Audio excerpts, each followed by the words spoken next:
We told you so. Episode 14. This episode is all going to be about how people thought that a Trump presidency was not going to be that bad. Or to put it more succinctly, that it wasn't going to be this stupid. First, I wanted to point out that in several recent episodes I pointed out that Donald Trump's tariffs and his mass deportations are going to bankrupt the country. His tariffs and deportations are going to skyrocket inflation and unemployment. And in my recent episode I talked about how it's going to cause massive food shortages. And I also mentioned that Europe is warning that we're going to fall under a full-blown recession under Donald Trump's economic policies. In comparison to that, before the election, 23 Nobel economists came out to sign a letter saying that Kamala Harris's economic policies would be far better than Donald Trump's. Once again, many people failed to listen to the actual experts and decided instead to vote for the guy who openly admitted he was going to be raising your taxes. Meanwhile, a lot of people are talking about this today. Vladimir Putin's second-in-command issued a letter saying that Donald Trump now owes them and must fulfill his obligations. He says to achieve success in the election, Donald Trump relied on certain forces to which he has corresponding obligations. As a responsible person, he will be obliged to fulfill them. Russia is reminding Trump that they own him, so now he has to help them crush Ukraine. Bob Woodward said it best. Russia's relationship with Donald Trump is basically blackmail.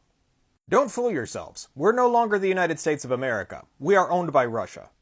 Meanwhile, for all the leftists out there who refuse to vote for Harris because of Gaza, you know I love to come back to you guys. Trump appointed Mike Huckabee as ambassador to Israel. You know, the guy who denied the existence of Palestine. The guy who said they're going to build Israel great again. And the guy who said there's no such thing as an occupation. Again, guys, help me keep up. Do you think things are going to get better for Gaza? Because remember, he did appoint Elise Stefanik as the UN ambassador. And she's really good for... Oh, wait, no, she hates Gaza too. Well, shucks. And in a truly idiotic and ridiculously stupid move, Donald Trump just appointed a Fox News host as defense secretary. This is like putting a third-string quarterback in charge of building a castle.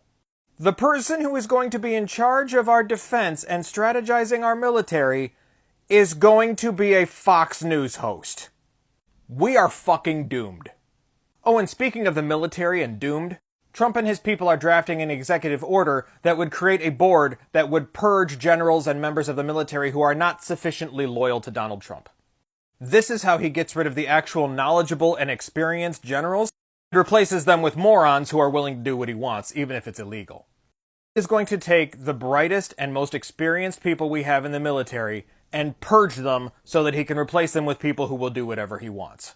So just to recap, the people who voted for Donald Trump and the people who voted third party or refused to vote at all, you further fucked Gaza several times over. You've completely fucked over our military. You've completely fucked over our protection with the military. You've put us in the pocket of Vladimir Putin.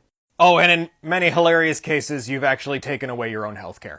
Seen in such hilarious interactions online like this one, where a guy said he voted for Trump because he wanted him to destroy Obamacare. He wants us to just be left with the Affordable Care Act instead because he lives off of that. To which someone had to remind him that those are the exact same thing, and this guy just voted to have his healthcare taken away. The Trumpers' response is that he's mad at Democrats for there being two names for it. Which means even face-to-face with the find out phase, Trumpers still have no clue what's going on. This has been We Told You So.